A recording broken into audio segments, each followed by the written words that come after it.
Well, I think the biggest takeaway I'd like for attendees to have from this event is that the world of shopping, the world of consuming information, the world of making decisions is changing rapidly. As people bring the internet into their own hands and it travels with them, it creates a whole host of opportunities and certainly challenges for not only providing content and providing it at the right time and at the right place, but also measuring what's happening out there. So I think today people are still struggling with what are people doing on my website, and when they leave my website, what are they doing? Are they going to a competitor's store or competitor's branch? Are they staying with mine? If they pay with cash in a store, how do I track that?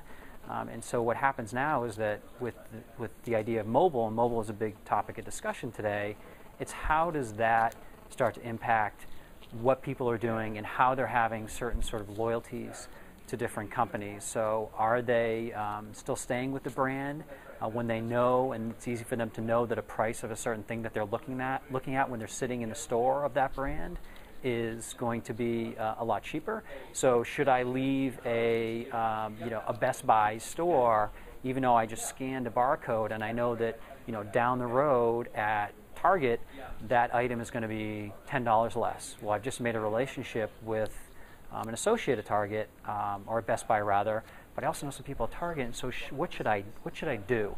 And I just think that people, consumers are starting to really catch on to the idea that they're in even more control than they used to be, and with that control comes some anxiety, I think, for retailers, but also some huge opportunities to be able to educate not only the customers to what they're doing to sort of capitalize on this opportunity, but also to their own associates. So how can associates in stores or branches or whatever the sort of physical location is be smarter about how they interact with customers? How do they sort of use these technologies to benefit the customers and make them smarter so that they make smarter decisions, and then ideally so that loyalty ensues, so that it's not just a price equation, but it's more of a sort of relationship equation that's being created. So that's what I think one of the big takeaways from this morning was, I hope, was that it's about creating relationships, hopefully measuring those relationships, but not losing touch with the customer and what they need.